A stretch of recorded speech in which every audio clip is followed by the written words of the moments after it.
thing on. Okay. Yeah, actually, my first Zoom call ever was with you and Dean back in April 2020. Oh my gosh. Well, we were doing Almost Paradise. Yeah, first season. Oh, Yeah, yeah, that's right. Exactly. Oh my gosh. That's I so know. crazy. That's It great. seems like a long First time Zoom ago call. now. That might have been my first Zoom call as well. I got to be honest with you. Yeah, and I think we had a few difficulties with the sound on that one, so I guess now we're even. Yeah. Yeah, exactly. Exactly. Well, thank you so much for having me. I appreciate you Oh, taking the time to talk to us and talk to me about this. I appreciate your help, man. I'm really proud of this show. So the more people that can know about it, I just love it. oh yeah, I love it too. It's great. I've only watched 2 episodes so far of the new one, but I'm enjoying it. Oh, fantastic. That's fantastic. Yeah. So what are some new challenges that Alex faces this season? Well, the fun thing about Alex is that he always thinks he's right. As the season opens up, you see that he's pretty proud of himself. He's walking around with a little pep in his step that he didn't have first season because he was sick. You know what I mean? And he thought it was physical, but when you actually think about it, it was more mental than anything else. Right. And so now he feels like he's overcome that. So you know what I mean? He's back in business, and he's the Alex of old. And then it doesn't take very long for him to get right back into trouble where he was. And that's the funnest part about watching this show and more or less watching Alex Walker is that he always thinks he's got everything under control, and he never has anything under control. And, Right. and I've sort of said this before, but it's really fun, and I think this makes good television. Not a lot of shows out there like that. I'm very fortunate with the writing they give me, but it is so much fun to root for someone to do well, at the same time really rooting for the fact that he messes up, so he's in a pickle. Right. And that's the beauty of this show is that you want him to do well because you're a fan, but man, isn't it a better show when everything goes wrong and he messed it up? It's just so great. Yeah, I think similar to Elliot on the other show is that they're both at their best when they're fighting because they have a little trouble handling everything else. That's exactly what it is. That's exactly when they shine is in situations like that. That's funny that you picked that up. Yeah, and it's crazy because I've tried to differentiate between both of those characters in the fights, and I think we've done a pretty good job. I mean, like Alex is more of a bar brawler, and Elliot's a precision fighter. But once I get into it, man, these guys move fast, especially in the Philippines. They're really good at what they do. And when they start moving so fast that I've just got to move fast, and I turn right back into Elliot. But I don't think anybody cares about that as long as No. you can tell the difference between the two characters, which you can. Right, right. And are you still doing your own stunts? I'm still doing my own stunts. Yeah, I Cool. am doing my own stunts. I've let a little bit of the choreography go. Guy I worked with for a long time on Leverage, Lex Damus, has come out as the stunt coordinator. And I just didn't have time on Leverage, and to really be involved that much. I'll change some things, but he's really good at what he does, and he's one of my best friends and has been, for over 10 years. My golf partner. He's like, so I trust him with what he's doing, which is why I brought him in on Almost Paradise. I've got no time at all. I literally worked 6 months straight. I didn't have one day off, and it's not woe is me. I prefer that. Idle hands are not good for me, and I love to work because I really feel like I'm on vacation when I'm at work, no matter where I'm at. And I just did not have time to do it. So we had Rodney Cook came in, and Julian, and these are ex-military guys. They're really good at what they did, and I kind of realized at this point in my life, I'm still doing my own stunts. Nobody fights for me. Right. Nobody does stunts for me ever, but I don't have time to fight anymore, and it just takes up too much of my soul. So I would rather just go in, learn to fight, and I think that helps out a lot as well because I'm starting to listen to some other ideas other than stupid Christian Kane being Elliot Spencer. And did you get injured at all this season? Which season? Season of Leverage or season of no? I'm not on Almost Paradise. Okay. Not on Almost. I mean, everything hurts. You know what I mean? This is bone to bone. I mean, this is not jumping off a building onto a mat. This is going literally bone to bone with people.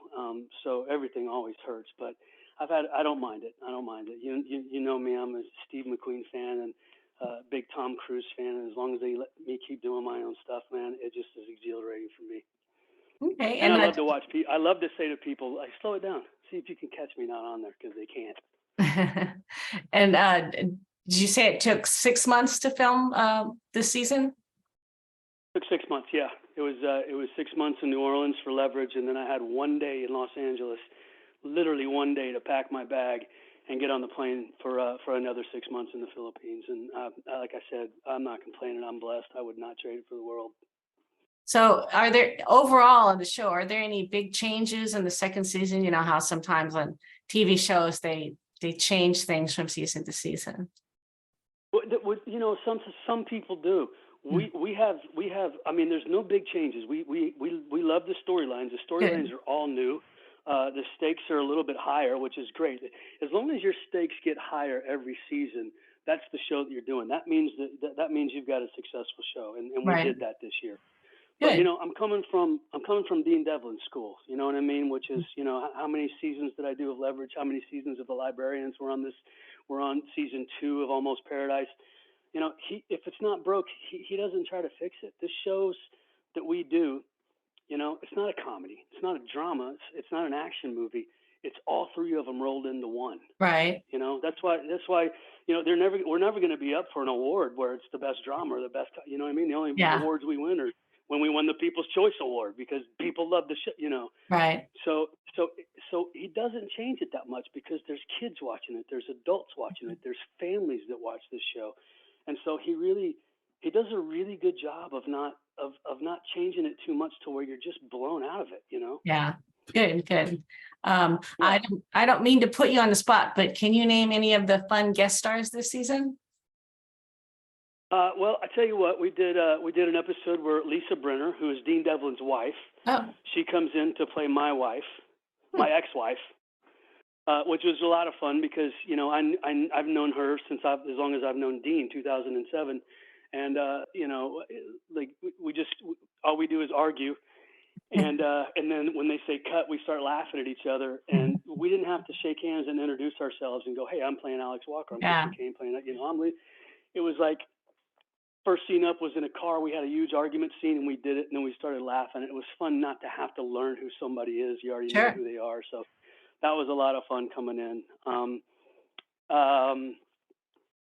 Let's see. I don't know. I mean, I just don't know. I don't know when this is coming out. I'm not sure if I'm gonna get in trouble. Well, I'm not going to put it in until like the day before the show starts. Okay. I mean, we've got a good guy coming in. I don't see how it's not going to be scenes, but I mean, Dante Bosco comes in. He was on Hook, everybody's favorite kid on Hook. Wow. It's fun to see him in the light that he's playing. That was a lot of fun to have him coming in. And then the cat's already out of bag on this guy. John Story comes back and does such a spectacular job on a couple of episodes. And he played Lockhart first season and became a fan favorite. And so to have him back this year is just tremendous. Right. And I know Reese Ritchie is going to be in the first episode as the priest. Yeah, Reese was so great, man. He did such a good job. My friend Maureen comes in as for a little role who's Asia's Next Top Model. She did such a great job on and she was a friend that I invited in, and she said yes, which I thought was very nice. You know, we got, and then, but you know, it's the usual suspects, man.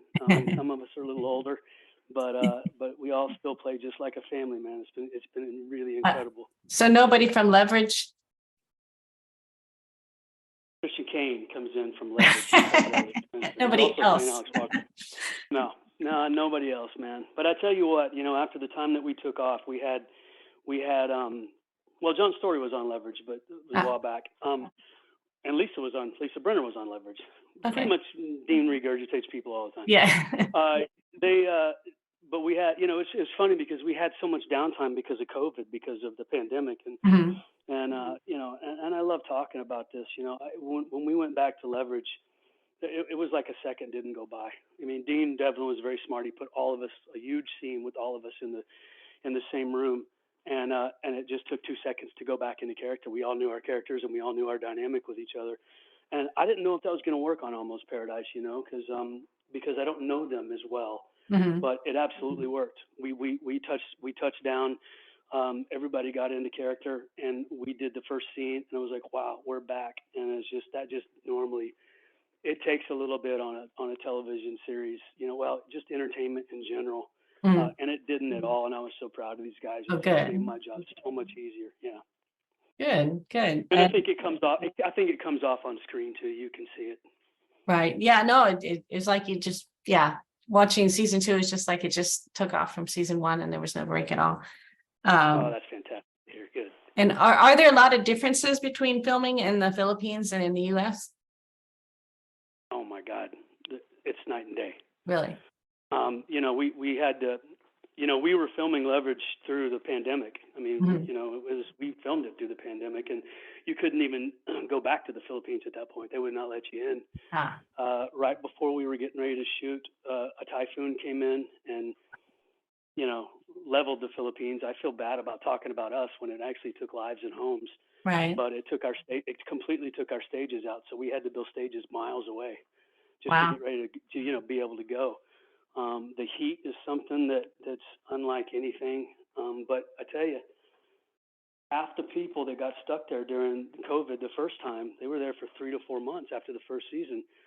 Not one of them didn't come back. They all wanted to come back. We have such a good family there. Wow. And I tell you, it seems easier to film in the United States, but there's a family out there, man, that I have that made it so incredibly easy to Hmm. film in the Philippines because we all just absolutely love each other. It's a different vibe out there, man. These people have really become part of my family. So Well, that's it's nice. nice. There's a camaraderie there that sometimes you don't get in the United States. Everybody just wants to go home. These guys just want to hang out, and we're all giving each other hugs and talking Ah, and celebrating and laughing, and it's so much fun.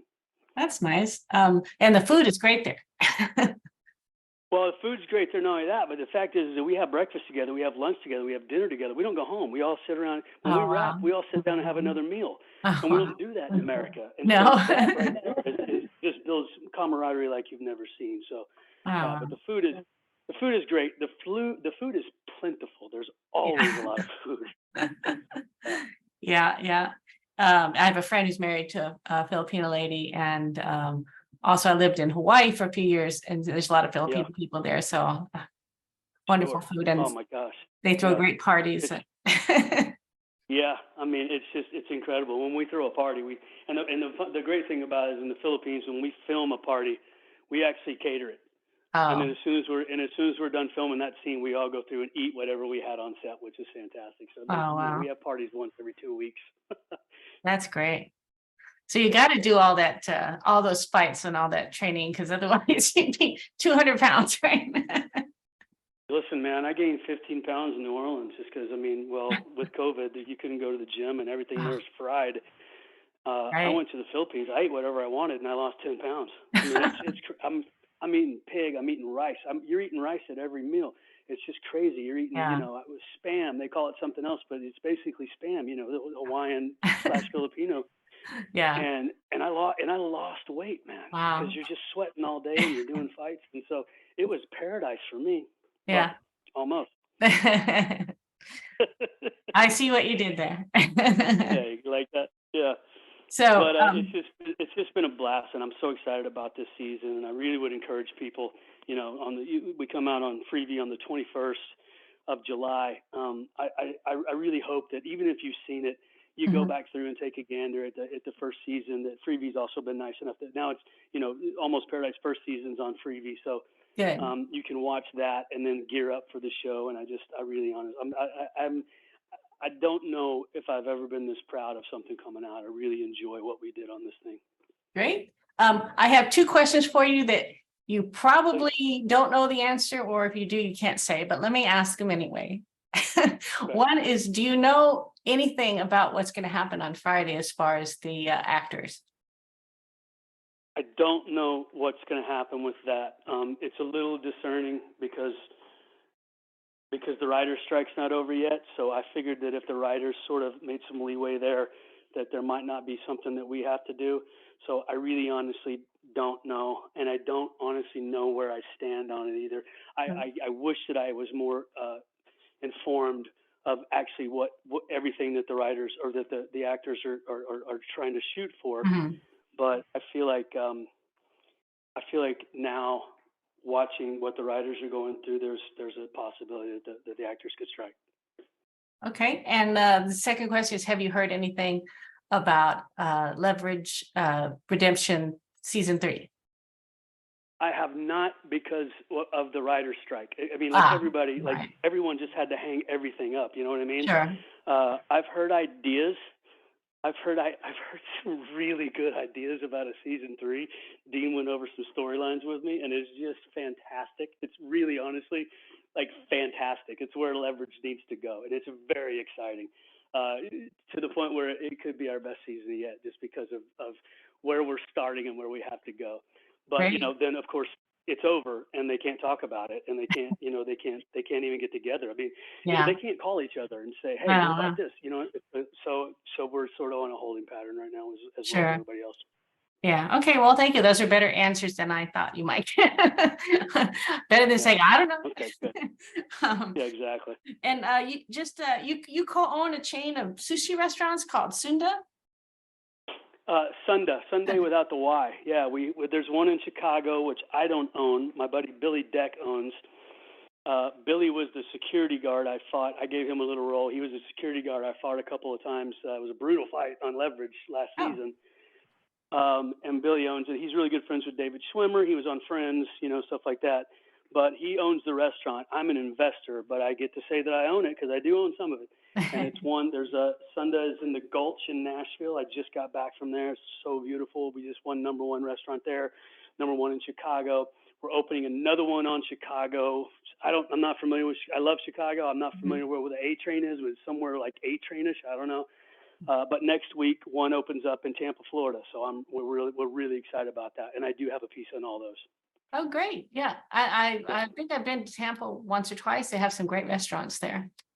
They do, and look up Sunday when you get there, because I think you'll be really, really impressed. I'm biased, but the food is incredible, and Billy's half Filipino, so Oh, it's this Asian fusion, so it's really Japanese. There's oh, some Chinese, but it's really Japanese. But so there's like it's 6 or 7 things on the restaurant that are completely Filipino, and people don't know what it is because they're not familiar with Filipino right. food. So he snuck them in, and people are absolutely loving it now. So it's not just sushi. No, it's Asian fusion. Oh, good, good, good. You can get noodles. You can get. He brought in one of the best guys out of Japan for Chicago, and he came to Nashville for 2 years to instruct their guys. So you can get straight up sushi, and you can get Filipino food. Wonderful. Sounds wonderful. We'll have to Yeah, try you love it. that. Please do. If Please nothing do. else, Thank next you time so we're in much. Chicago, because we usually go there in April every year. So. Yeah. Cool. Yes, absolutely. I mean, he All right. literally just won the #1 restaurant in Chicago. So that's Oh, great. nice. Wow. Yeah. Okay. Well, thank you. Chicago's a food. I You love to appreciate eat you in talking to Chicago. me today, and I hope we get Oh, talking thank again you. where I can see your handsome face next time. You can. Let's do that. Let me know when you need me. I mean, even if it's before the 21st, if you need more content, man, let me know. I would love to. I'm so sorry it didn't work out this time. But let me Oh, know. I'll do it. thank you so much. I appreciate it. You got it. You Okay. have a I'll good see you one. soon. Thank you so All much. right. Bye bye.